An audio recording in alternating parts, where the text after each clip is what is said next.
নমস্কাৰ দৰ্শক সকল স্বাগতম জনাইছো মোৰ YouTube channel learn new in আছামিজলৈ আশা কৰোঁ আপোনালোক সকলো এই পৰ্যন্ত ভালে আছে আৰু আমি সকলো ইতিবাচক আৰু অত্যন্ত আশাবাদী গতিকে এনে সময়টো আচলতে মই আপোনালোকলৈ ভিডিঅ' আমাৰ মনোবল অটুট থাকে আৰু সময়খিনিৰো অপব্যৱহাৰ নহয় আশা কৰোঁ অতি কম দিনৰ ভিতৰতে আগৰ দৰে এটা সুস্থিৰ পৰিৱেশ ঘূৰি আহিব আৰু তেতিয়ালৈকে আমি সকলোৱে শাৰীৰিক আৰু মানসিকভাৱে শক্তি অটুট ৰাখিব লাগিব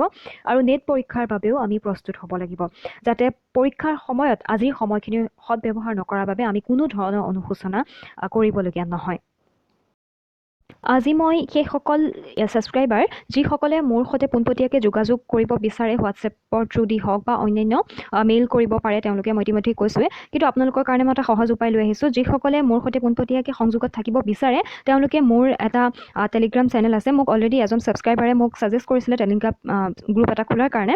কিন্তু যদিও টেলিগ্ৰাম চেনেল এটা আছিলে তথাপিও মই সেইটো কথা বিশেষভাৱে চিন্তা কৰা নাছিলোঁ কিন্তু এতিয়া মই যিহেতু দেখিছোঁ এনেকৈ হোৱাটছএপ নাম্বাৰ এটা দিয়াটো অসুবিধা গতিকে মই ভাবিছোঁ আপোনালোকে মোৰ টেলিগ্ৰাম চেনেলটোত জইন কৰিব পাৰে আৰু এই যিটো ভিডিঅ' তাৰ ডেছক্ৰিপশ্যনৰ তলত আপোনালোকে এটা টেলিগ্ৰাম চেনেলৰ লিংক এটা পাব আৰু সেই লিংকটোত গৈ আপোনালোকে নিজেই সেই গ্ৰুপটোত লাৰ্ণ নিউ ইন আছামিজ মোৰ গ্ৰুপটোৰ নাম আৰু তাত গৈ আপোনালোকে এড হ'ব পাৰে জইন কৰিব পাৰে ইতিমধ্যে মোৰ এটা হোৱাটছএপ গ্ৰুপ আছে কিন্তু সেই হোৱাটছএপ গ্ৰুপটোত এড হ'বলৈ আচলতে অলপ প্ৰক্ৰিয়াটো দীঘলীয়া হৈ যায় কাৰণ মই প্ৰথমতে মেইল বিচাৰোঁ মেইল কৰিবলৈ তেওঁলোকক দিছোঁ আৰু সেই মেইলটো কেতিয়াবা পাওঁ বহু সময়ত নাপাওঁ আৰু খুব দীঘলীয়া হৈ যায় প্ৰতিটো সময়তে মেইল চেক কৰি থকাও নহয় গতিকে মই ভাবিছোঁ আৰু দুই এজনৰ এনেকুৱা হয় যে তেওঁলোকে মেইল কৰিবলৈ অসুবিধা বা এনেকুৱা বিভিন্ন ধৰণৰ প্ৰব্লেম থাকে গতিকে মই বিচাৰিছোঁ আপোনালোক যিসকল অলৰেডি টেলিগ্ৰামত আছে বা যিসকল নাইও তেওঁলোকে যদি ইচ্ছা কৰে মোৰ টেলিগ্ৰামৰ জৰিয়তে মোৰ এই চেনেলটোৰ সৈতে জড়িত হ'ব পাৰে আৰু মোক পোনপটীয়াকৈ তেওঁলোকে বিভিন্ন ধৰণৰ সমস্যাবোৰ ক'ব পাৰিব আৰু তেওঁলোকে মোৰ সৈতে এটা পোনপটীয়া যোগাযোগ ৰাখিবলৈ সক্ষম হ'ব আজি মই আপোনালোকলৈ কেইটামান প্ৰশ্ন লৈ আহিছোঁ আৰু ইতিমধ্যে আপোনালোকে যিখিনি মোৰ অলৰেডি ছাবস্ক্ৰাইবাৰ আছে তেওঁলোকে জানিছেই যে মই কেনেদৰে পঢ়িছিলোঁ আৰু কেনেধৰণে পঢ়িব লাগে মই যিখিনি পৰামৰ্শ দিছোঁ সেইখিনি আপোনালোকে আয়ত্ব কৰিব পাৰিছে গতিকে মই ভাবোঁ আপোনালোকে ইতিমধ্যে পঢ়া শুনা আৰম্ভ কৰিছে অধ্যয়ন অটুট ৰাখিছে মই যিহেতু কৈছোঁ পৰীক্ষাত যদি বহিব লাগে তেনেহ'লে আমি পিছলৈ ঘূৰি যাতে অনুশোচনা কৰিবলগীয়া নহয় গতিকে আপোনালোকৰ পঢ়াখিনি আপোনালোকৰ অধ্যয়ন অব্যাহত ৰাখক আৰু সেয়েহে মই আপোনালোকলৈ কেইটামান প্ৰশ্ন লৈ আহিছোঁ প্ৰশ্নকেইটাৰ উত্তৰো মই আলোচনা কৰিম আৰু গোটেই প্ৰশ্নকেইটাও মই আলোচনা কৰিম গতিকে আহকচোন আমি সেই প্ৰশ্নকেইটা আজি আলোচনাৰ মাজলৈ যাওঁ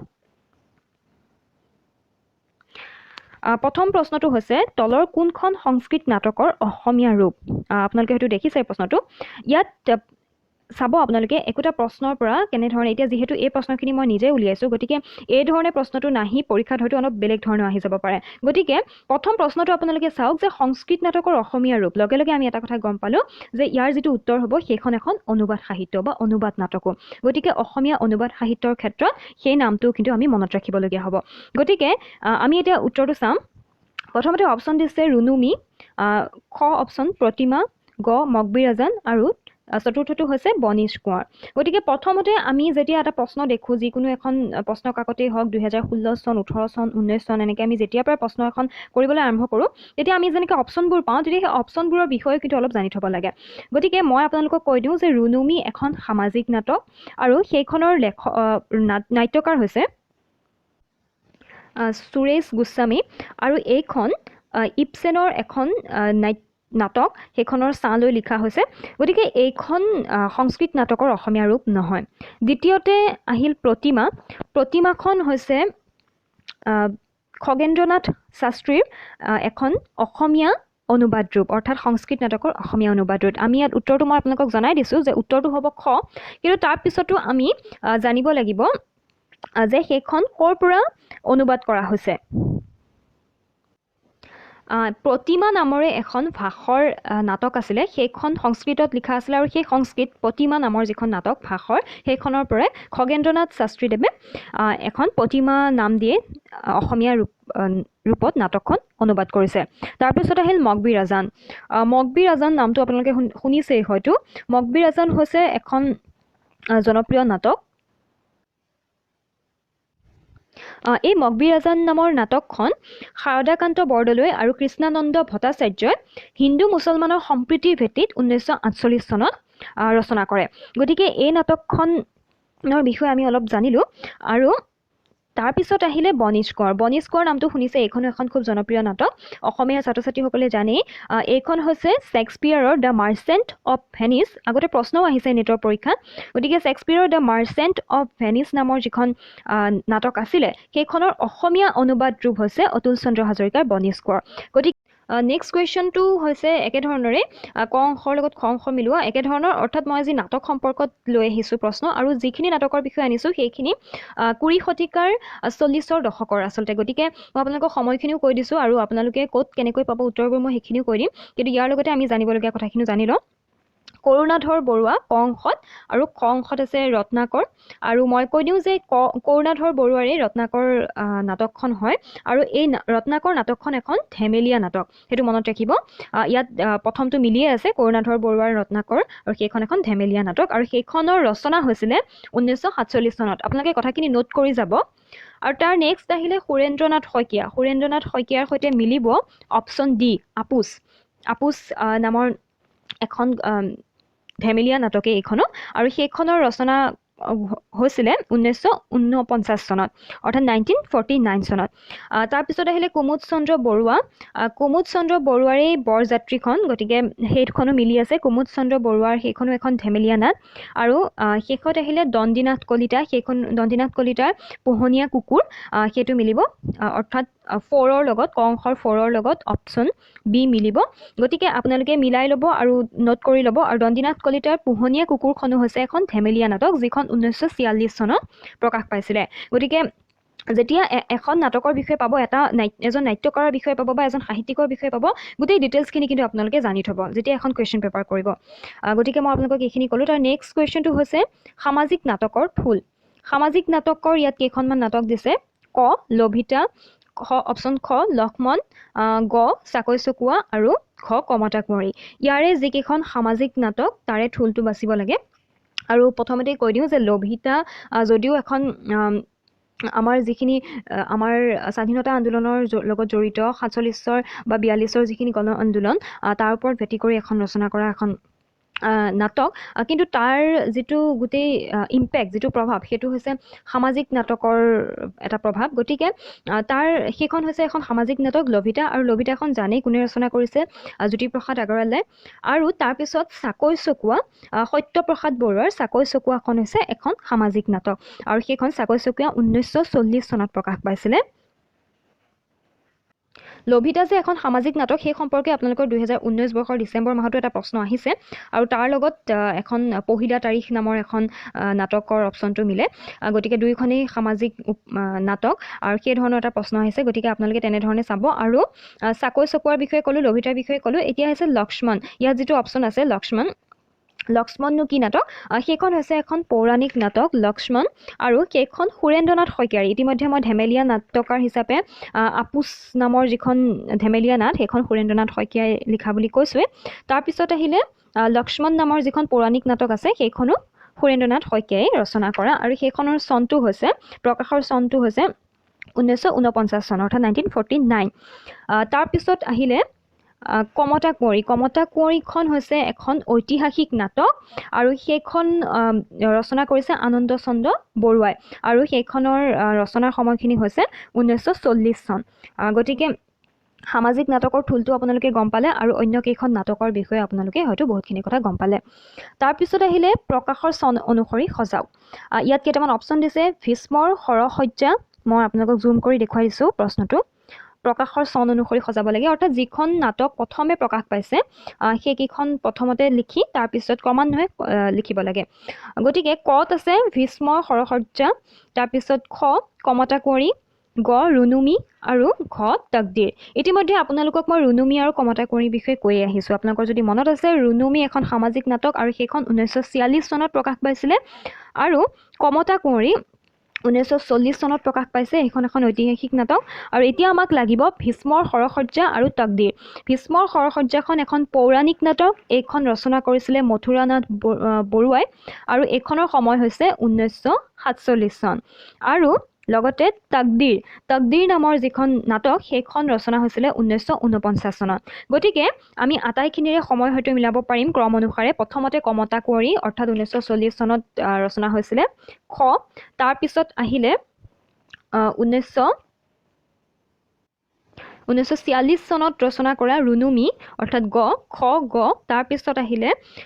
ভীষ্মৰ সৰসজ্জা যিখন 1947 চনত ৰচনা কৰা হৈছে ক আৰু তাৰপিছত ঘ তাকদিৰ যিখন 1949 চনত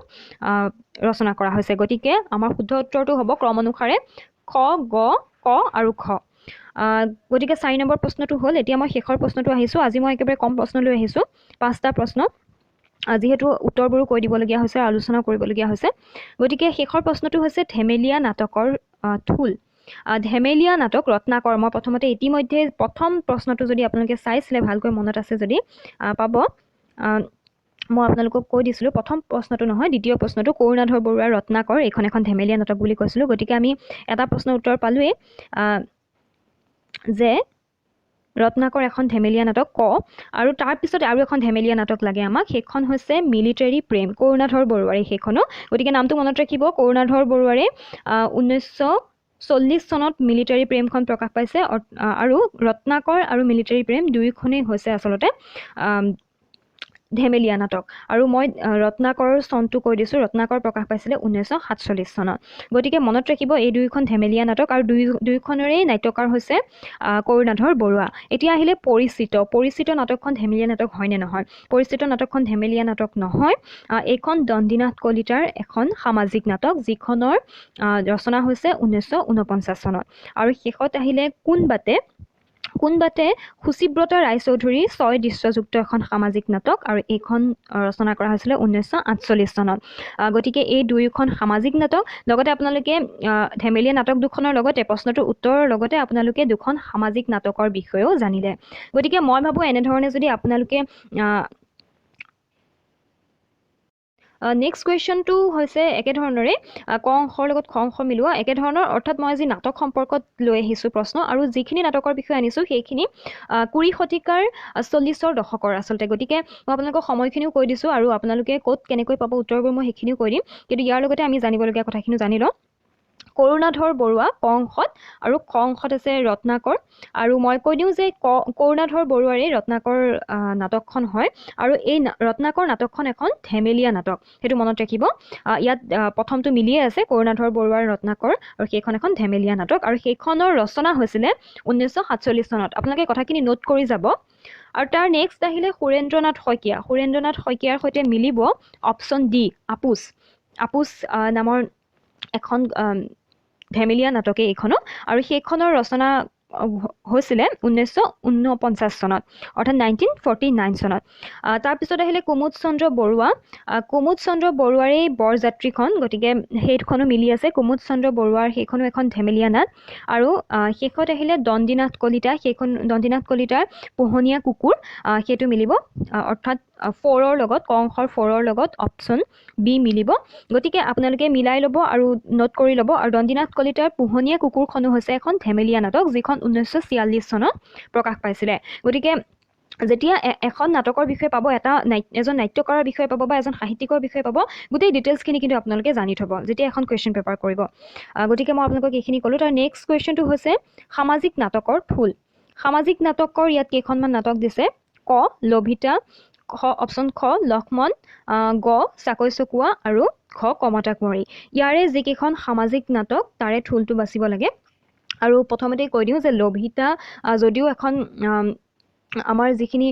আমাৰ স্বাধীনতা আন্দোলনৰ লগত জড়িত 47 বা 42 যিখিনি গণ আন্দোলন তাৰ ওপৰত ভিত্তি কৰি এখন ৰচনা কৰা এখন নাটক কিন্তু তাৰ যিটো গোটেই ইম্পেক্ট যিটো প্ৰভাৱ সেইটো হৈছে সামাজিক নাটকৰ এটা প্ৰভাৱ গতিকে তাৰ সেইখন হৈছে এখন সামাজিক নাটক লভিতা আৰু লভিতাখন জানেই কোনে ৰচনা কৰিছে জ্যোতিপ্ৰসাদ আগৰৱালাই আৰু তাৰপিছত চাকৈ চকুৱা সত্যপ্ৰসাদ বৰুৱাৰ চাকৈ চকুৱাখন হৈছে এখন সামাজিক নাটক আৰু সেইখন চাকৈ চকুৱা 1940 চনত প্ৰকাশ পাইছিলে লভিতা যে এখন সামাজিক নাটক সেই সম্পৰ্কে আপোনালোকৰ 2019 বৰ্ষৰ ডিচেম্বৰ মাহতো এটা প্ৰশ্ন আহিছে আৰু তাৰ লগত এখন পহিলা তাৰিখ নামৰ এখন নাটকৰ অপশ্যনটো মিলে গতিকে দুইখনেই সামাজিক নাটক আৰু সেই ধৰণৰ এটা প্ৰশ্ন আহিছে গতিকে আপোনালোকে তেনেধৰণে চাব আৰু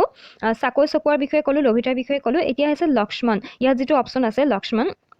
লক্ষ্মণনো কি নাটক সেইখন হৈছে এখন পৌৰাণিক নাটক লক্ষ্মণ আৰু সেইখন সুৰেন্দ্ৰনাথ শইকীয়াৰ ইতিমধ্যে মই ধেমেলীয়া নাট্যকাৰ হিচাপে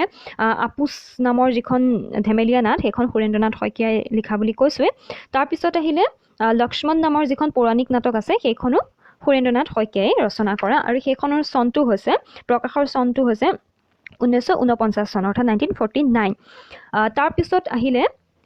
কমতা কুঁৱৰীখন হৈছে এখন ঐতিহাসিক নাটক আৰু সেইখন ৰচনা কৰিছে আনন্দ চন্দ্ৰ বৰুৱাই আৰু সেইখনৰ ৰচনাৰ সময়খিনি হৈছে 1940 চন গতিকে সামাজিক নাটকৰ থুলটো আপোনালোকে গম পালে আৰু অন্য কেইখন নাটকৰ বিষয়ে আপোনালোকে হয়তো বহুতখিনি কথা গম পালে তাৰপিছত আহিলে প্ৰকাশৰ চন অনুসৰি সজাওক ইয়াত কেইটামান অপশ্যন দিছে ভীষ্মৰ সৰসজ্জা মই আপোনালোকক জুম কৰি দেখুৱাই দিছোঁ প্ৰশ্নটো প্ৰকাশৰ চন অনুসৰি সজাব লাগে অৰ্থাৎ যিখন নাটক প্ৰথমে প্ৰকাশ পাইছে সেইকেইখন প্ৰথমতে লিখি তাৰপিছত ক্ৰমান্বয়ে লিখিব লাগে গতিকে কত আছে ভীষ্মৰ সৰসজ্জা তাৰপিছত খ কমতা কুঁৱৰী গ ৰুনুমি আৰু ঘ তকদিৰ ইতিমধ্যে আপোনালোকক মই ৰুনুমি আৰু কমতা কুঁৱৰীৰ বিষয়ে কৈ আহিছোঁ আপোনালোকৰ যদি মনত আছে ৰুনুমি এখন সামাজিক নাটক আৰু সেইখন 1946 চনত প্ৰকাশ পাইছিলে আৰু কমতা কুঁৱৰী 1940 চনত প্ৰকাশ পাইছে এইখন এখন ঐতিহাসিক নাটক আৰু এতিয়া আমাক লাগিব ভীষ্মৰ সৰসজ্জা আৰু তকদিৰ ভীষ্মৰ সৰসজ্জাখন এখন পৌৰাণিক নাটক এইখন ৰচনা কৰিছিলে মথুৰানাথ বৰুৱাই আৰু এইখনৰ সময় হৈছে 1947 চন আৰু লগতে তকদিৰ নামৰ যিখন নাটক সেইখন ৰচনা হৈছিলে 1949 চনত গতিকে আমি আটাইখিনিৰে সময় হয়তো মিলাব পাৰিম ক্ৰম অনুসাৰে প্ৰথমতে কমতা কুঁৱৰী অৰ্থাৎ 1940 চনত ৰচনা হৈছিলে খ তাৰপিছত আহিলে 1946 চনত ৰচনা কৰা ৰুনুমি অৰ্থাৎ খ গ তাৰপিছত আহিলে ভীষ্মৰ সৰসজ্জা যিখন 1947 চনত ৰচনা কৰা হৈছে ক আৰু তাৰপিছত ঘ তকদিৰ যিখন 1949 চনত ৰচনা কৰা হৈছে গতিকে আমাৰ শুদ্ধ উত্তৰটো হ'ব ক্ৰম অনুসাৰে খ গ ক আৰু খ গতিকে 4 নম্বৰ প্ৰশ্নটো হ'ল এতিয়া মই শেষৰ প্ৰশ্নটো আহিছোঁ আজি মই একেবাৰে কম প্ৰশ্ন লৈ আহিছোঁ 5টা প্ৰশ্ন যিহেতু উত্তৰবোৰো কৈ দিবলগীয়া হৈছে আলোচনা কৰিবলগীয়া হৈছে গতিকে শেষৰ প্ৰশ্নটো হৈছে ধেমেলীয়া নাটকৰ থুল ধেমেলীয়া নাটক ৰত্নাকৰ মই প্ৰথমতে ইতিমধ্যে প্ৰথম প্ৰশ্নটো যদি আপোনালোকে চাইছিলে ভালকৈ মনত আছে যদি পাব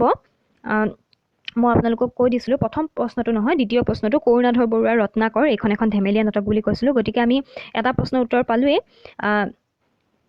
যে ৰত্নাকৰ এখন ধেমেলীয়া নাটক ক আৰু তাৰপিছত আৰু এখন ধেমেলীয়া নাটক লাগে আমাক সেইখন হৈছে মিলিটাৰী প্ৰেম কৰুণাধৰ বৰুৱাৰে সেইখনো গতিকে নামটো মনত ৰাখিব কৰুণাধৰ বৰুৱাৰে 1940 চনত মিলিটাৰী প্ৰেমখন প্ৰকাশ পাইছে আৰু ৰত্নাকৰ আৰু মিলিটাৰী প্ৰেম দুয়োখনেই হৈছে আচলতে ধেমেলীয়া নাটক আৰু মই ৰত্নাকৰৰ চনটো কৈ দিছোঁ ৰত্নাকৰ প্ৰকাশ পাইছিলে 1947 চনত গতিকে মনত ৰাখিব এই দুয়োখন ধেমেলীয়া নাটক আৰু দুয়োখনৰেই নাট্যকাৰ হৈছে কৰুণাধৰ বৰুৱা এতিয়া আহিলে পৰিচিত নাটকখন ধেমেলীয়া নাটক হয় নে নহয় পৰিচিত নাটকখন ধেমেলীয়া নাটক নহয় এইখন দণ্ডিনাথ কলিতাৰ এখন সামাজিক নাটক যিখনৰ ৰচনা হৈছে 1949 চনত আৰু শেষত আহিলে কোনবাটে সুচিব্ৰতা ৰায়চৌধুৰীৰ 6 দৃশ্যযুক্ত এখন সামাজিক নাটক আৰু এইখন ৰচনা কৰা হৈছিলে 1948 চনত গতিকে এই দুয়োখন সামাজিক নাটক লগতে আপোনালোকে ধেমেলীয়া নাটক দুখনৰ লগতে প্ৰশ্নটোৰ উত্তৰৰ লগতে আপোনালোকে দুখন সামাজিক নাটকৰ বিষয়েও জানিলে এই 5টা প্ৰশ্নৰ লগতে আৰু কেইবাটাও প্ৰশ্ন মই ইতিমধ্যে মোৰ হোৱাটছএপ গ্ৰুপত দিছোঁ আৰু বহুকেইজনে খুব সুন্দৰভাৱে সঁহাৰি দিছে গতিকে মই ভাবিছোঁ মই আপোনালোকৰ সৈতেও যিসকল ইতিমধ্যে মোৰ লগত পোনপটীয়াভাৱে যোগাযোগত নাই তেওঁলোকেও যাতে সেই প্ৰশ্নখিনি পাওক আৰু দুটা নতুন কথা শিকক গতিকে মই আপোনালোকক সেই প্ৰশ্নখিনি সেই উদ্দেশ্যেৰে আগবঢ়ালোঁ যিসকলে জানে বা পাইছে ইতিমধ্যে তেওঁলোকে চাব নালাগে যিসকলে উত্তৰখিনি পোৱা নাই তেওঁলোকে মোৰ হোৱাটছএপ গ্ৰুপৰ তেওঁলোকেও চাব পাৰিব আৰু মই আপোনালোকক জনালোঁ যে আপোনালোকে মোৰ সৈতে যোগাযোগ কৰিব পাৰে মই তলত লিংক দি দিম ডেছক্ৰিপশ্যনত মোৰ টেলিগ্ৰাম গ্ৰুপৰ গতিকে আপোনালোকে পোনপটীয়াভাৱে মোৰ তাত সেই চেনেলৰ জৰিয়তে যোগাযোগ কৰিব পাৰে পৰৱৰ্তী সময়ত মই পুনৰ এনেধৰণৰ কেইবাটাও প্ৰশ্ন লৈ আপোনালোকৰ ওচৰলৈ আহিম আৰু আপোনালোকৰ যাতে অনুশীলন অব্যাহত ৰাখিব পাৰোঁ তাৰে মই চেষ্টা কৰি থাকিম চাই থাকক লাৰ্ণ নিউ ইন আছামিজ আৰু সকলোৰে সৈতে শ্বেয়াৰ কৰক থেংক ইউ